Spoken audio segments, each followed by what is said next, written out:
Yes, everything Perfect. perfect. Thank you. So I'm at Durham University since this summer, and this is joint work with Coach John from NYU and Fahad Zaleh, who's now at Wake Forest. He kind of moved at the same time. And it's a public blockchain ecosystem. So by public blockchain, we mean things like Bitcoin, Ethereum, Ripple, anything that you would know from either the media or having some price data in yourself. And the idea really was for Fahad and I and Coach to get together, and we were thinking about how can we explain to people, and especially our students actually, because they were asking us, is Bitcoin going to be a thing in the future, or why is Bitcoin so successful compared to other cryptocurrencies or blockchains?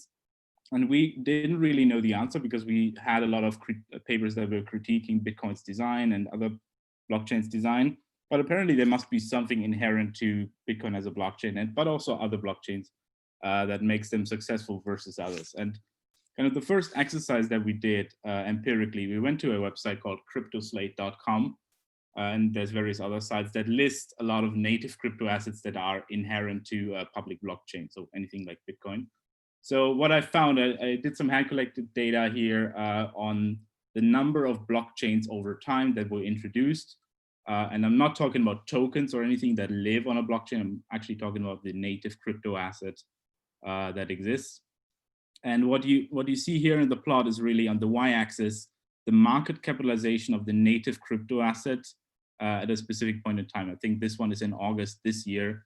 So right now, the numbers might be a little bit higher, fortunately, but the numbers are given in millions here. And what you see on the x-axis is the announcement date of the blockchain project. So I'm just showing the market cap just for the motivation, but I'm actually really looking at the blockchain, not the asset itself. So on the top left, you see this dot, which is around 250 billion, which is Bitcoin at that time. And it was the first one that was introduced. So that makes a lot of sense. It was the first one. Apparently, it's still relevant. If you go further to the right, you only see a handful or a dozen or so of blockchains that are between 1 billion in market cap and 250 billion in market cap. And it's really those that you would see as the winners of kind of the competition between different blockchains over time. But there's about 900 blockchains, and I'm sure there's a little bit more that is not captured by this website that has some market cap. But if you look at this cloud on kind of the bottom right or the middle right, it's a lot of garbage of blockchains out there that are not really relevant, but they're kind of out there. And at the bottom, you even see some have a market cap of about 0. Some of these are announced but not really started as a project, and some of them really are just defaulted in many ways. So we took that as a kind of motivational observation of some of these blockchains are really successful as measured by market cap, but most of them don't really succeed. And we wanted to find out, is there any economic reason behind this, rather than just looking at the data and seeing kind of the result in the end. But just to be very clear, market cap is just used as a motivator here. We're not really relating market cap to any factor. So we're not doing econometric analyses that try to kind of find a causal or correlation as a total. If you could also look at other metrics to see which ones are actually relevant. So here I have the total transaction count of about 30 or so blockchains that are mostly relevant. And the transaction count being another indicator of how often is this actually used. Because if it's not used and has a market cap, what is going on there? It's not really, doesn't make a lot of sense. But what you see, if you look at the transactions, actually EOS as a platform, which is a delegated proof of stake blockchain, or Tron, TRX, Ripple, have many, many more transactions than Bitcoin, for example, on the right side. And yes, Bitcoin is the top if you look at the market cap rankings, but in terms of transactions, it's actually not the one that is mostly used. So there must be something to these other blockchains that we don't quite understand yet that make them useful for some people. So what we do in the paper, we propose a framework. We're not doing econometric analysis. We're doing a framework that tells you, okay, which are the metrics you should look at to identify those that are highly relevant blockchains, so such as Bitcoin, such as Ethereum, such as EOS. And the three that we came up with were adoptions, like how many people are actually using this as a unique user, what is the kind of capacity and scale, how many transactions can be processed, and how secure is it to use this blockchain as a transaction platform. So I'm going to give you some intuition on why we choose these factors. And Fahad did some theoretical work, but it's really just an intuition that guided this, and then we did some empirical analysis on this. So why would you use a blockchain? So you could, if you want to do payments, you could do Visa or you can do any kind of bank transfer, unless there's some friction that that makes this less desirable. But if you're deciding between the blockchain and something else, the way the economists would model that is, I get some benefit of using this blockchain versus something else. And this is usually modeled as, I want to maximize or trade off the exogenous benefit that I get, the R of using this blockchain. That might be, maybe a lot of my friends are using this. So I get a lot of benefit of that, or there's network effects coming from using this network. And I weigh that with the fact that I actually have to pay to get on the blockchain as a transaction. So what I have to pay is a certain fee. So if I do a Bitcoin transaction, I have to pay a little bit of Satoshis, the Bitcoin fraction, to get on the blockchain. And I have to wait. And then it depends on me as a person, how long am I willing to wait? How painful is it to wait for me 10 minutes versus 30 minutes and so on? You can model that with a weight disutility. And then you would decide, okay, if all of that taken together is negative or positive, I would go for the blockchain or not. So that's how the economists would model it. But what we do in the paper, we basically say, okay, this weight disutility is really a little bit trickier than it looks. So if you just see it written down like that, you might think, okay, just calculate it and you're done. But what we think hasn't been done in the literature, what we propose is, we want to figure out what things are related to this waiting time. And so what happens? So if I want to do a transaction on the blockchain, I have to wait until this is processed. And there's different, or our hypothesis is there's different aspects to the waiting. So one is the so-called processing time, the W, depending on the fees I pay. And that basically means if I do a transaction like on Bitcoin, I pay a fee, and then the miner or any kind of validator on the blockchain would decide whether they include my transaction in the next block. And if I pay a lot of fees, that waiting time is reduced because the miner has a lot of incentive to include it very early. Otherwise, they may include it, but it may take a little bit more time. So I pay essentially to get a little bit of priority. That's the processing time, and this is basically what's been done in the literature. What we add is the term on the left and the right of this equation, of this sum, is the search cost and the confirmation time.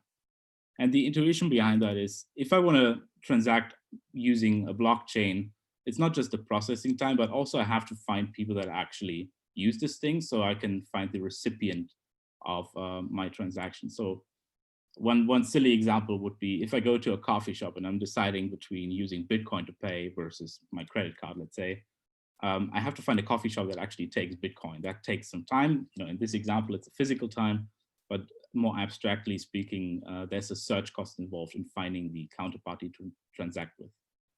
And the other thing is the confirmation time, kappa in this notation, which means that if I transact on a blockchain and there's a counterparty like an exchange or any kind of merchant, they may give me something in return for sending them crypto assets. So I might send an exchange some Bitcoin, and I want to have in return some fiat money. So kind of I'm selling to a broker my Bitcoin. And what they do, they say, okay, you send me Bitcoin, but I need to wait until this thing is actually included on the blockchain. That's the processing time. But then we're going to wait a little bit longer. We're going to wait a number of confirmations in terms of blocks on top of your transaction for me to be sure as a merchant that I can give you the goods or service or whatever you wanted from me. So in that case, what exchanges do, they say, okay, send me Bitcoin. We're going to wait 6 blocks or 60 minutes in this case, and then I'm going to give you your fiat money. But it could be anything. It could be exchanging TVs. It could be exchanging goods as well. So that's kind of the intuition that we want to add to the waiting time, and we want to quantify that a little bit. But what we do in the paper, we find proxies that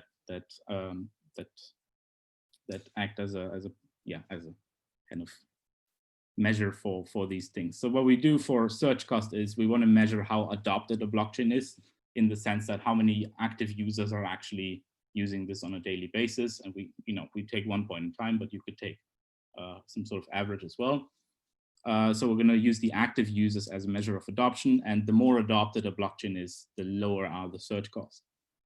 For the processing time, there's a thing called scale or scalability, and that's a really tricky one. because if you go online and search for how scalable is the Bitcoin blockchain, how scalable is Ethereum, you might get estimates by the platforms themselves or the developers of the platform. And sometimes they would claim crazy things. We can do better transaction rates than Visa, for example. In reality, that may not be the case. So we're trying to give an estimate of what actually happened before. So what we do is we take the maximum transactions per second that were recorded on a given day. And that has some issues as well, but we are more confident that this is actually what's happening versus whatever the platform owners or platform developers claim. Felix, do you allow a question in between? If it's okay, we can do them afterwards, but okay, fine, no problem. Yeah. So I'm going to go through some of the metrics, and then we'll be done soon anyway. So the confirmation time, on the other hand, is this, what I mentioned: a merchant or an exchange would enforce a block confirmation rule, meaning for a transaction to be, or for an exchange to be settled, you would have to wait. And the more blocks are on top of this transaction that you put on the blockchain, then in that sense, I can be more sure there's a higher probability that my transaction is going to go through and is not going to be reversed. And I'm going to show you the block confirmation rules that are actually used in practice, and this is how we measure it. Okay, just to give you some data on about 25 blockchains that we had detailed data on the on-chain activities. For the adoption, so on the x-axis, there's no particular order, and we did some kind of sorting by consensus protocol just for interested readers. But if you look at the adoption on a daily basis in August, Bitcoin was really the leading one with about 1 million active users. And yes, there's many more people that hold Bitcoin, but most of them are actually not active. So if you want to transact with someone, that would be the metric that you use: active users or active activity. So Ethereum is the kind of distant second, but it's far ahead compared to others. And just to be clear, the y-axis is in log scale, so you see 100,000 to 1 million in relatively short scale here. So Bitcoin and Ethereum seem to lead this adoption, and obviously these are the top two in terms of market cap, if that's what you're interested in. And a lot of them actually fall behind. Sorry, what is on the x-axis? Nothing particular, just I need to represent it somehow. So I wanted to kind of tear them apart a little bit. So it's not no x-axis here, it's just the y-axis. Well, it's a jitter plot, usually. It's fine, it's understandable. Okay. So just keep in mind, Bitcoin is the leading adopted platform, and Ethereum is the distant second. So for scale, as I said, I'm using kind of an estimate of what has actually been transacted on this blockchain particularly. And on the y-axis, you have a number, in this case, the transactions per second. So it's 25, 5, and 100 as kind of a line to draw. And what you see is that EOS, which is a delegated proof of stake blockchain, is leading in this regard with about 100 transactions per second. And just to put this in perspective, I think Visa has still about 10,000 transactions per second, some sort of estimate. So even the fastest blockchain here is far, far behind than what you would kind of find in practice for centralized payment solutions. So EOS is leading in this, but also you find things like BSV, which is Bitcoin Satoshi's Vision, which is kind of a fork from Bitcoin with different technical specifications so that you can have higher or more transactions per block. So with the idea that if you can put more transactions in a block, your transaction gets processed earlier compared to Bitcoin. And Bitcoin on the left is only about 6 transactions per second. It's actually not doing so well against most of these. So if what you're caring about is adoption and finding someone to transact with, Bitcoin would be the one, but it's not definitely the one for scale. What I do for the security stuff is really, I want to mitigate double spending issues. And as I said, what exchanges do or other merchants, they require after you send them the crypto asset that there's going to be a couple of confirmations, meaning blocks on top of the transaction. And I did some kind of cross-sectional data collection on different exchanges. What they would say is, for Bitcoin, we would like to have 6 confirmations.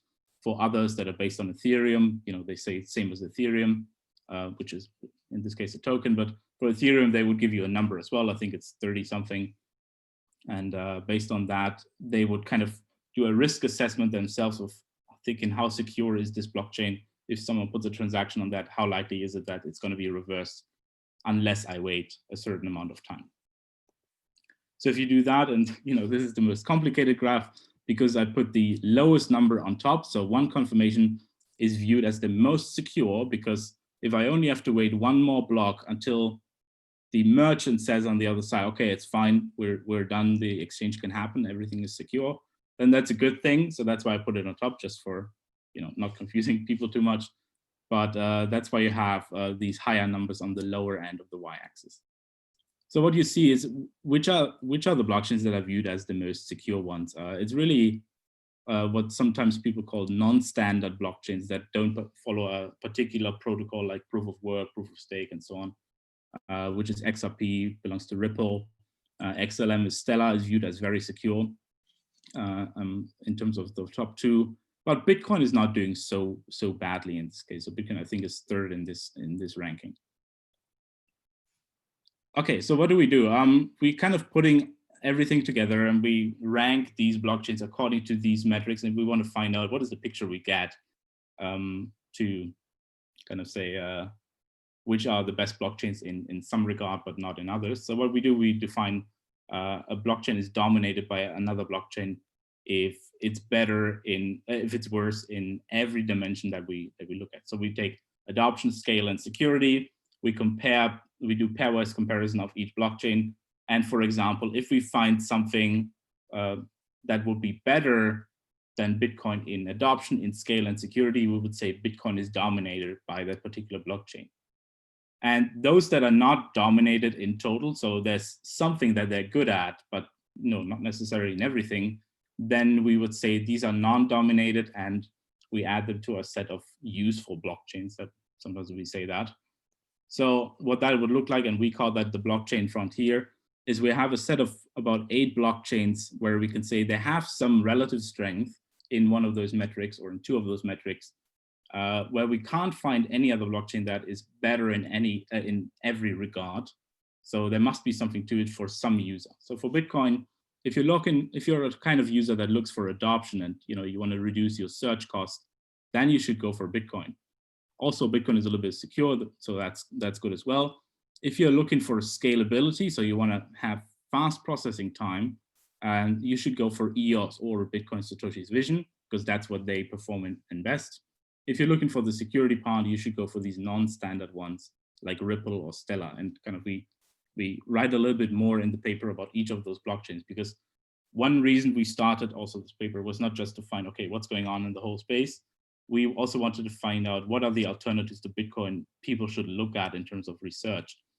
Because if you look into the blockchain economics literature, it's mostly about people either praising or criticizing Bitcoin for its economic design, but no one really dares to do research on Ethereum because it's somewhat similar, but different in many other regards. For example, here it's also performing relatively well on scale, and Ethereum has the smart contract functionality, but people don't really do a lot of research. So there's a lot of research on the kind of the price dynamics, but if we're interested in the economics of what's happening on the chain itself, it's mostly concentrated on Bitcoin.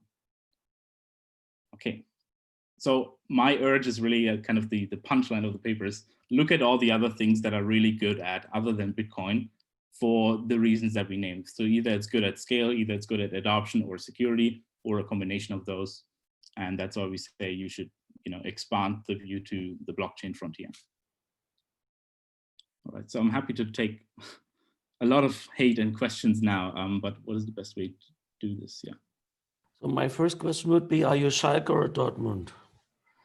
Well, I studied in Dortmund, but I had to leave the country because I'm not so much into football. So okay, sorry. But the real question is on page 6, I think you had this comparison when the waiting time for where you compared with this one, where you compared with Visa or credit cards. But I think the waiting time for blockchain is the same for customer and shop, whereas on the Visa you have 2 waiting times, right? You have that creates exactly the liquidity problem for Visa, because they guarantee the shop immediate payment, for example, or 2 days later, whereas they charge the customer maybe a month later. Right? So this is, therefore, I find it a little bit uncomparable to say at this slide to have this analog to credit card.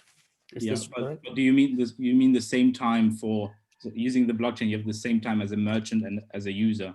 That's right. Yeah, the customer and the shop, right? The shop owner has his own account on the blockchain, and of course, you kind of have to wait until it's mediated on the blockchain. That's true. That's right. And that's identical, right? Whereas in the Visa, it's not identical. I just wanted to tell you that. No, that's true. Yeah, it's a little bit asymmetric in credit card use. Yeah, good.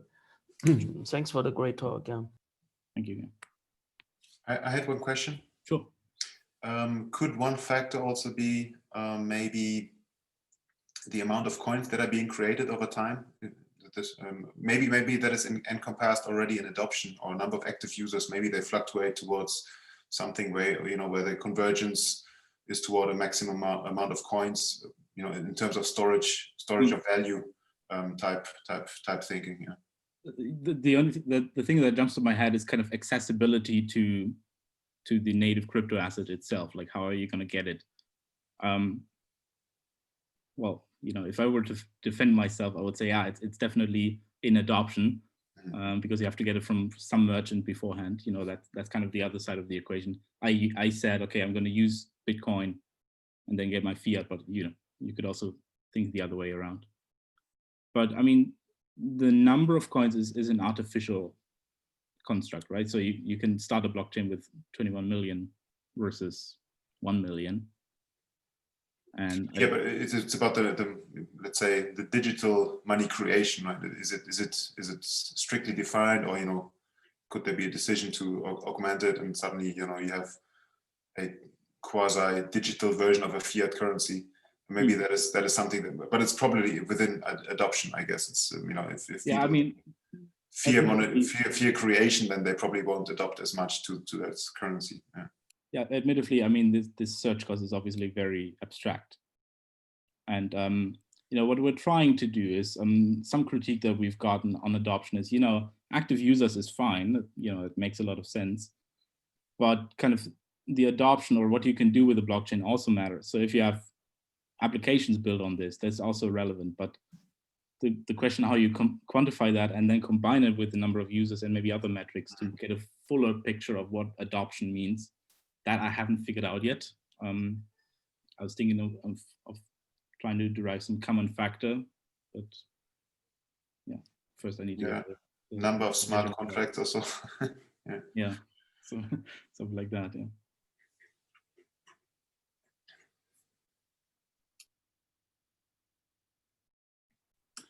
One last question. Last page. Oh, no, go ahead. Sorry, I had my question. You go ahead. Okay, I have a question on adoption rate. Is it like the amount of active users? For example, if I open multiple wallets, would each one count as one individual user, so to say, or you have some functionality to find out basically to average or something like this to find out how many real users there are behind these wallets? So I could tell you one thing. So the website we take that data from is coinmetrics.io. And as far as the documentation goes, they actually do use wallets or try to find unique users based on, I think, a union find algorithm. So they combine all the addresses based on whether they have kind of a conjoint input in a transaction. So it's a little bit technical on the Bitcoin side.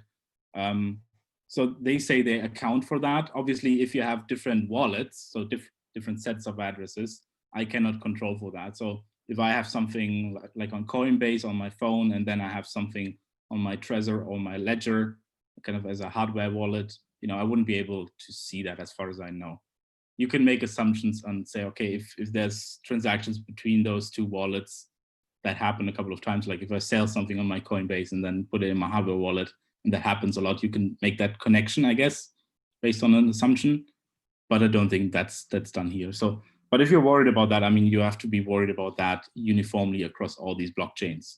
So, so even if the number of Bitcoin is maybe not 1 million, but 500,000, let's say, I think that same holds for Ethereum and Ripple and so on.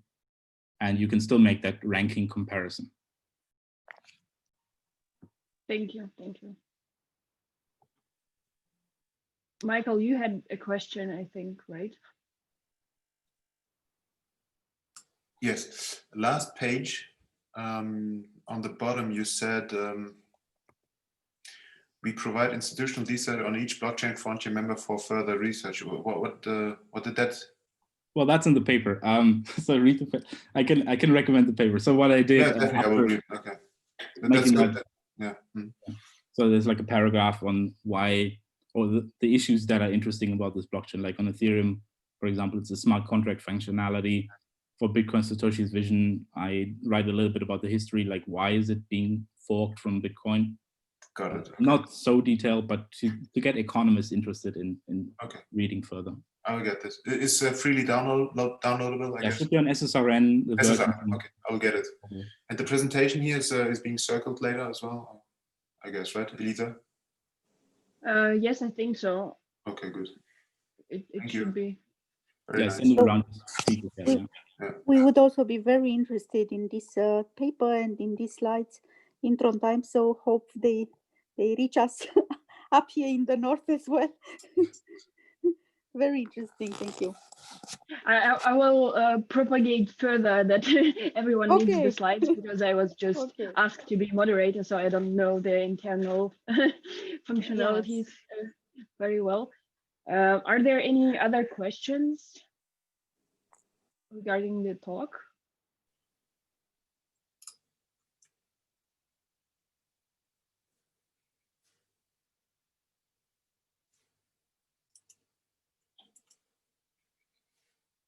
You're muted, sorry. Do you use blockchain yourself? Okay, full disclosure, I do own a little bit of Bitcoin, but I sold most of it because the price is relatively high right now. So okay, that's interesting, because my personal interest is how many people who are doing research in this area really use it. No, I could tell you, most people that I work with on this, they are not very bullish on Bitcoin, because there's lots of economic reasons why it shouldn't work as a payment system, why it shouldn't work as a currency.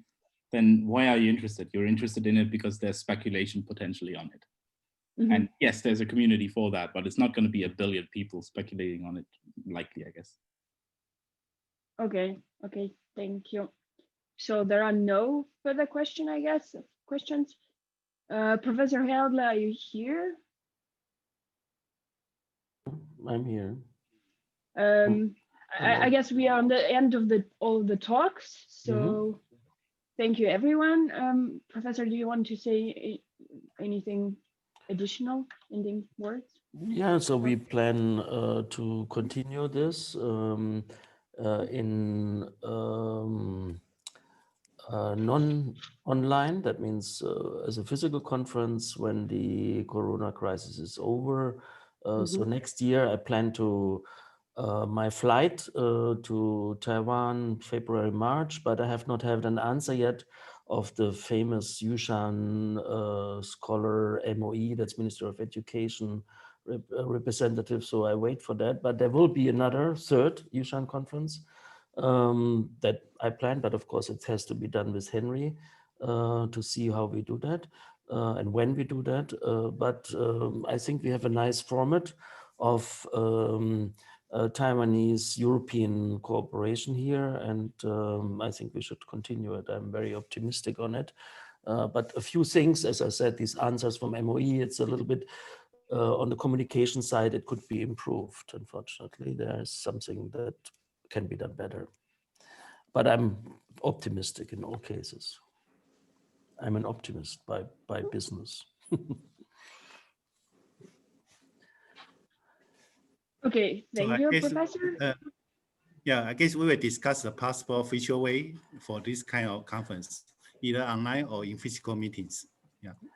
Not online again with me, Henry. Not online with me again. I hate online stuff. Yeah, physical is better. Physical is better, and actually, this fantastic word, it should have been in the first talk this morning on misspellings, right? Yeah. Zai Shao, that means being on campus, right? So we are on campus now, but it doesn't mean physical, right? Bye-bye. Bye. Thank you. Okay. Thank you, everyone. I will propagate, as I said, further that everyone needs slides. Thank you, speakers. Thank you, participants. Yes. Thanks Thank for you, organizing, everyone. everyone. Okay. Thank you very much. Thank Okay. you. Bye-bye. Thank you. Have a nice day. Bye. Bye-bye. Bye. Bye-bye.